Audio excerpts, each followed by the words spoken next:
알곡추수 얘기할게요. 휴거입니다. 휴거. 7번째 나팔 사건 때 벌어질 일이 휴거라고 얘기했죠. 휴거, 추수라고 얘기했죠. 추수. 그래서 알곡추수는 휴거를 얘기하는 거고 쭉정이 추수는 7대접 심판을 얘기한다라고 얘기했습니다.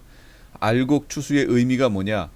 그때 인자의 징조가 하늘에서 보이겠고 그때 땅의 모든 족속이 통곡하며 그들이 인자가 구름을 타고 능력과 큰 영광으로 오는 것을 보리라.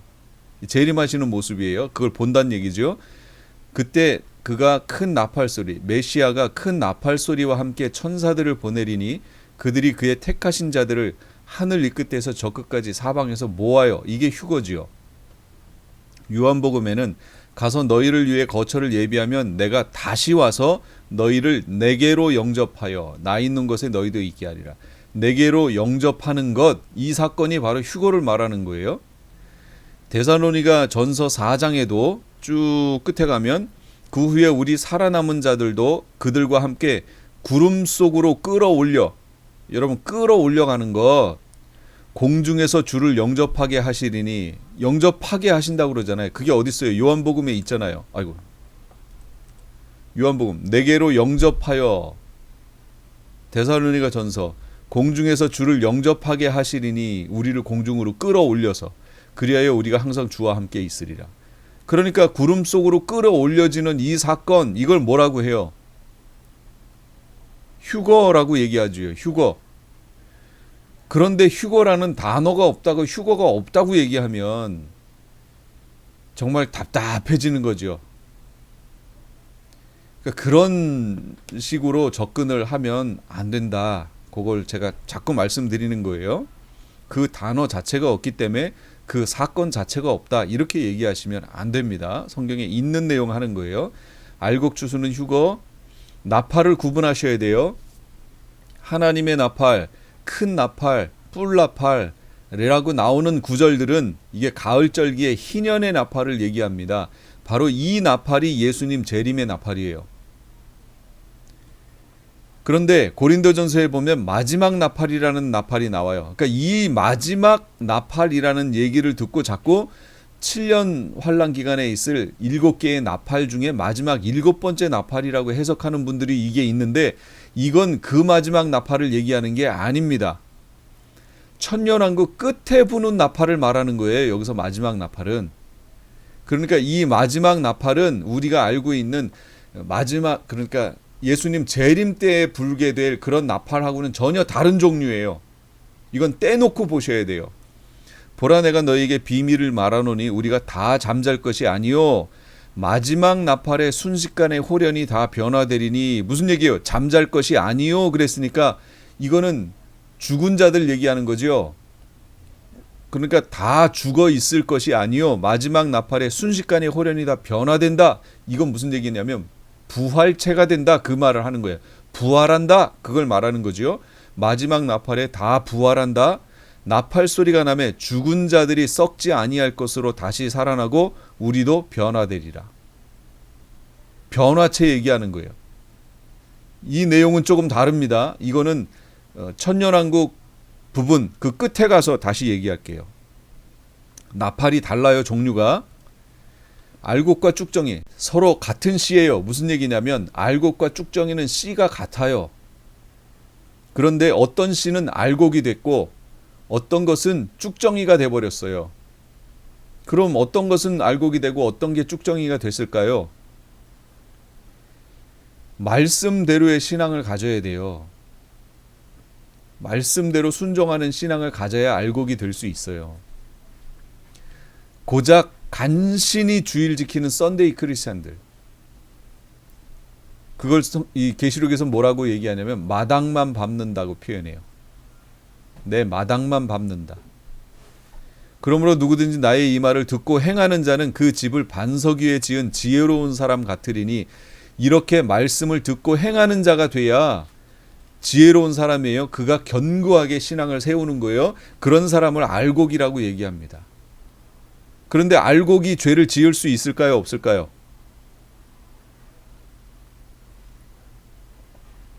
지을 수 있어요. 죄를 지을 수 있습니다.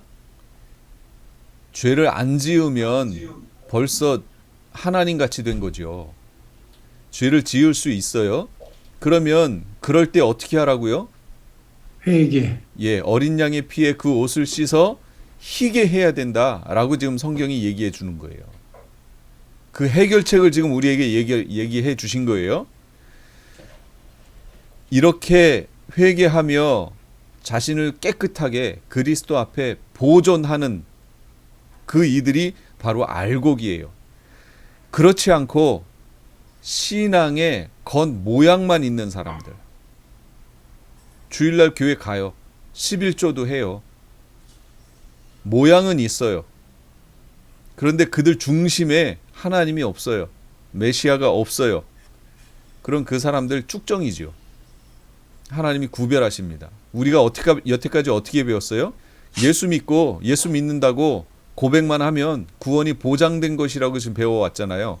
여러분 아닙니다. 진짜로 아니에요. 제가 여러분에게 책 한 권 추천을 해드릴게요. 무슨 책이냐면 존 비비어의 회개라는 책 보세요. 존 비비어의 회개. 그거 읽으시면 여러분 깜짝 놀라실 거예요. 제가 지금까지 얘기했던 내용이 거기 다 들어있더라고요. 저도 읽고 깜짝 놀랐어요. 회개, 그 죄에 대해서 알고 싶고 회개에 대해서 알고 싶으시면 존 비비어의 회개라는 책 사서 꼭 읽어보세요. 그러면 놀라워요. 거기에 병행법이라는 예언적 원근 통시법이라는 그 표현은 없는데 그 방법으로 성경을 해석했더라고요. 그분이. 그래서 저도 그거 읽으면서 깜짝 놀랐어요. 그래서 초림 때 엘리야의 역할을 할 이가 누구냐? 그거 세례 요한. 그거 나와요. 그럼 재림 때의 엘리야의 역할을 할 이가 누구냐? 하나님이 그들을 보내실 것이다. 그들을 통해서 하나님이 뭘 얘기하실 거냐면 회개를 얘기하실 것이다. 그러면서 그게 나와요. 근데 그분이 구체적으로 하나님의 종들이다, 14만 4천이다 이런 얘기는 없지만 관점을 갖고 있더라고요. 그 관점을. 그래서 제가 깜짝 놀랐어요. 그러니까 참고하고 싶으시면 존 비비어의 회개라는 책을 꼭 읽어보세요.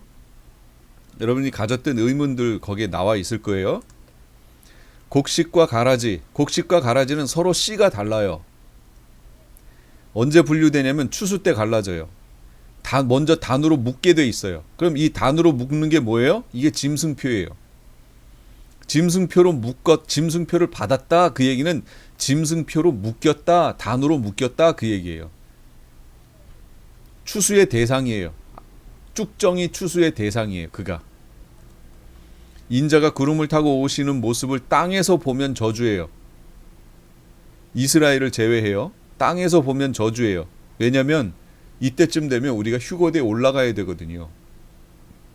휴거대에 올라가서 공중에서 주님과 결혼 예식, 혼인 예식을 해야 하기 때문에 우린 올라가는데 그걸 땅에서 재림하시는 예수님을 지상 재림하는 예수님을 보면 그건 저주예요. 그 사람은 휴거가 안 됐다는 얘기잖아요.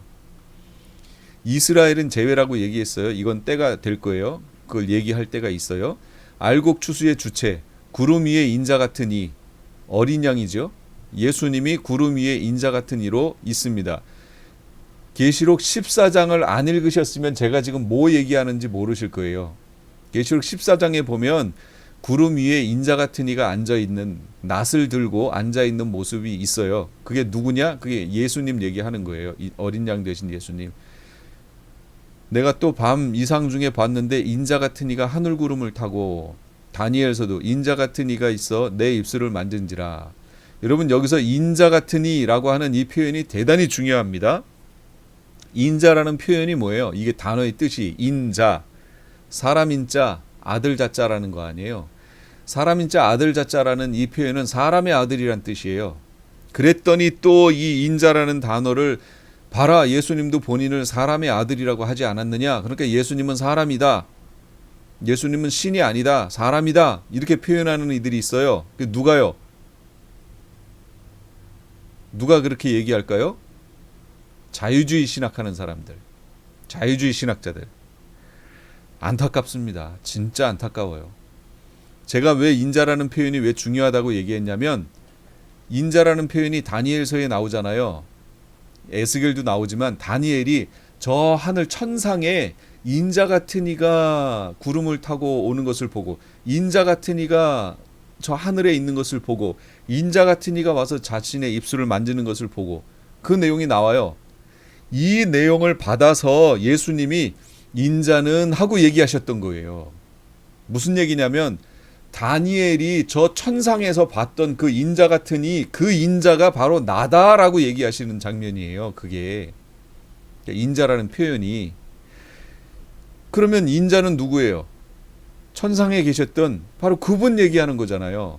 단순히 사람의 아들이란 그 뜻이 아니고 그분이 사람의 모습으로 이 땅에 오신 분이라는 뜻이잖아요.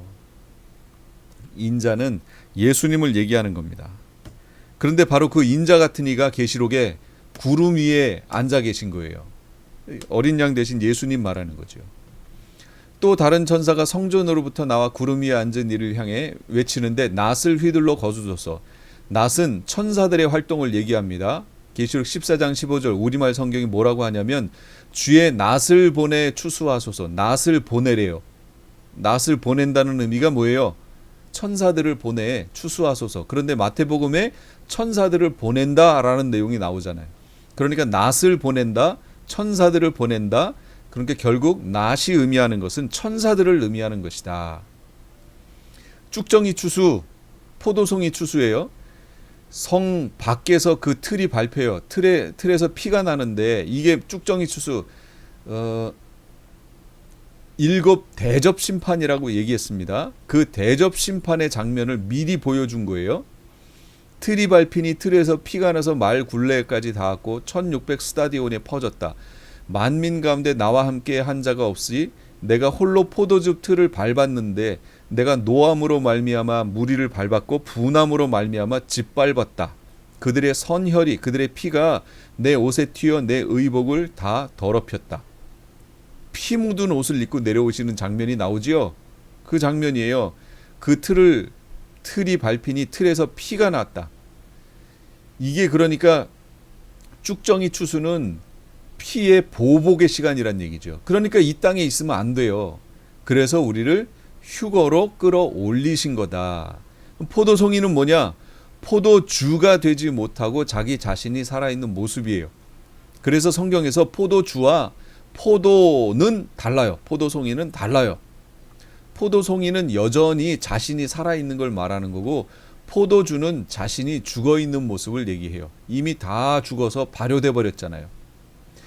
그래서 인사건 속에서 감람류와 포도주는 해치지 말아라 라고 할 때 거기서 말하는 포도주가 뭐라고 그랬어요? 제가 혼인 예식을 예를 들어서 그걸 설명했잖아요. 혼인 예식.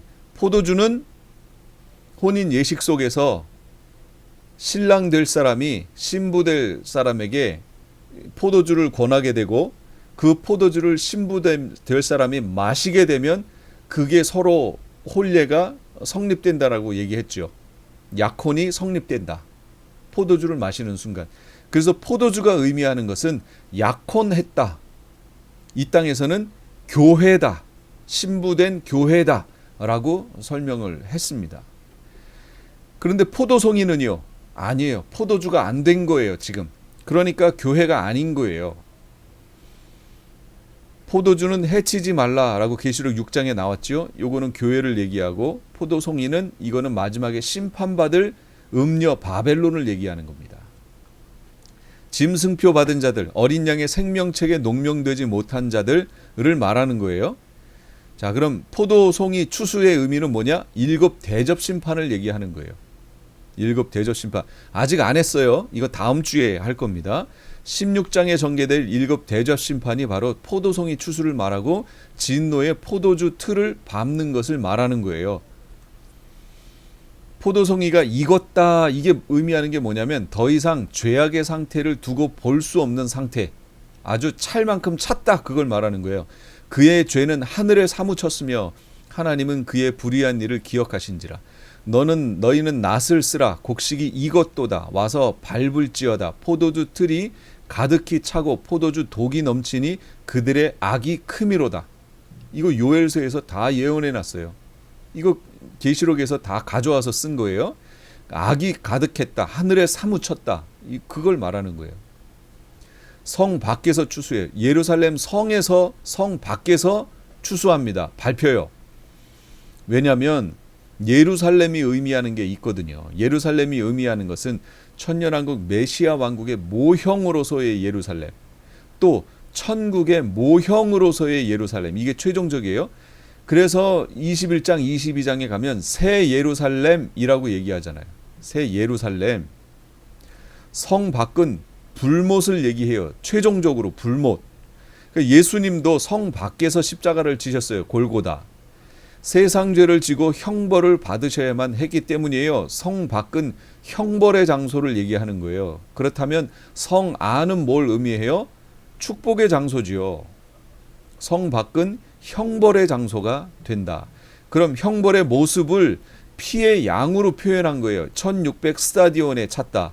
제가 지금 설명드리는 거는 계시록 12장부터 14장까지의 내용을 읽어 오셨어야 이해가 되십니다. 이 단어적 표현들은 제가 우리 같이 하면서 읽을 시간이 없기 때문에 어제 제가 이메일 보내면서 꼭 읽어 오시라고, 한 15분 정도 걸리니까 읽어 오시라고 표현을 드렸어요. 다음 주도 마찬가지입니다. 16장에서 18장까지 꼭 읽어 오셔야 돼요. 1600 스타디온에 찼다. 이게 무슨 얘기냐면 1600개의 스테디온에 찰 만큼의 양이다. 그걸 말하는 거예요. 그럼 스테디온이 스타디온이라고도 얘기하죠. 이게 뭐냐면, 지금 이게 뭐냐면 그 당시로는 콜로세움 경기장이었어요. 콜로세움 경기장밖에 없었어요. 스타디움이.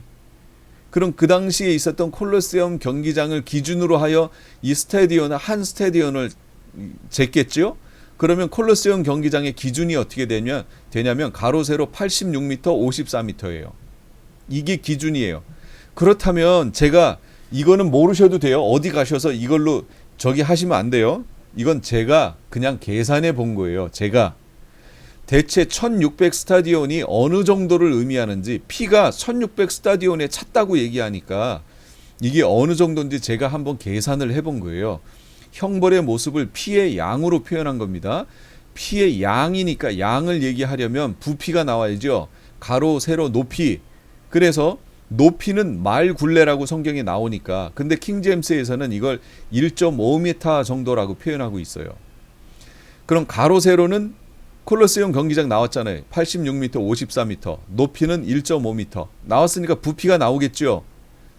그럼 쭉 하면 이렇게 돼요. 1100만 정도의 세제곱미터의 부피가 나왔어요. 부피가 나왔는데 이게 피의 양이 되어야 하기 때문에 리터로 환산하려면 1세제곱미터가 1000리터니까 여기에다가 1000을 더 곱하면 이렇게 나와요. 이만큼의 리터. 성인 한 사람의 피의 양이 5리터 정도 됩니다. 남자 여자 평균을 치면은. 그러면 이거 나누기 5 하면은 22억 3천만이 나와요. 그러니까 1600 스타디온이라는 것은 약 22억 명의 피를 얘기하는 거예요. 그러면 제가 여태까지 얘기했잖아요. 현재 인구를 여기서는 77억으로 이제 더 자세하게 가정을 해볼게요. 77억. 이인 사건에서 4분의 1, 나팔 사건에서 3분의 1, 6개의 나팔 사건에서 또 3분의 1, 유브라데 전쟁 나지요. 그러면 현 인구의 3분의 1이 남아요. 그럼 77억의 3분의 1이니까 25억이 남는다는 얘기예요. 그럼 25억 중에 1600 스타디온이라고 하는 이 나팔 사건을 통해 22억이 빠져요. 그러면 약 3억 언저리 이 정도 남는다는 얘기예요. 현 인구의 4.42%. 정확하지 않아요. 이건 대략 계산한 거니까. 그러니까 한 3억 정도가 남는다는 얘기죠. 그럼 3억은 뭐냐 그 얘기죠. 이 3억이라는 숫자는 어디 갔냐? 그 3억이라는 숫자 안에는 크리스찬들이 들어가 있겠죠. 예비처 가서 올라가고 그 전에 순교하기도 하고 하는 그런 숫자들, 그리고 환란 들어갔을 때에 들어가기 전까지 이 기간 동안에 죽는 사람들의 숫자도 그 안에 포함됐겠죠. 지금을 77억이라고 잡으니까. 이건 대략적인 그냥 제가 계산해 본 겁니다. 그 당시에 이제 1600 스타디온은 22억이래 이렇게 얘기하시면 안 돼요. 그걸 위해서 만든 게 아니고 대략 어느 정도인가를 제가 추정하기 위해서 그냥 계산해 본 겁니다. 불이 섞인 유리바다. 유리바다는 어디냐? 보호저 앞에 수정과 같은 유리바다가 있었지요. 그런데 계시록 15장에 가면 내가 보니 불이 섞인 유리바다 같은 것이 있고 라고 얘기했어요. 그럼 유리바다가 어디냐? 그 후에 우리 살아남은 자도 저희와 함께 구름 속으로 끌어올려 공중에서 주를 영접하게. 공중 말하는 거예요. 공중. 어디냐? 보호저 앞에 있는 수정과 같은 유리바다. 수정과 같이 맑은 유리바다를 통해서 지금 지구를 보고 있는 모습이에요. 그런데 그 당시에 지금 어떤 모습을 얘기하는 거냐면 밑에가 지구가 불이 붙어 있는 모습이에요. 이제 이 대접 사건을 설명할 때 그 나와요. 왜 불이 붙어 있는 모습인가라고 하는 것이 나와요. 그때 가서 설명하기로 하고 밑에가 지금 우리는 휴거대에 올라갔고 밑에는 대접 심판이 거행되니까 거기가 불이 붙는 유리바다처럼 불이 붙은 것처럼 보여요. 그걸 공중에 가서 보니까 공중에서 밑에 그 맑은 것을 통해서 밑에를 보니까 불이 붙은 광경처럼 보여지는 거예요. 그래서 거길 표현하기를 불이 붙은 유리바다, 불이 섞인 유리바다로 표현하고 있는 거예요. 이건 공중에 올라가서 휴거되어 올라가서 보는 모습을 지금 설명하는 겁니다. 그럼 유리 바닷가에 서 있는 이들은 누구냐? 짐승과 그의 우상과 그 이름의 수를 이기고 벗어난 자들. 그러면 짐승과 그 이름의 우상의 이름의 수를 이기고 벗어나야 되니까 짐승이 등장해야죠. 짐승이 등장한 후에 있는 이들을, 그때까지 살아있는 이들을 얘기하는 거 아니에요. 이기고 벗어난 자들이 유리 바닷가에 서 있다는 얘기는 지금부터 살아있다가 후 3년반을 거친 이들 얘기하는 거예요. 그럼 후 3년반을 누가 거쳤어요? 예비처 갔던 이들이 거쳐갔잖아요.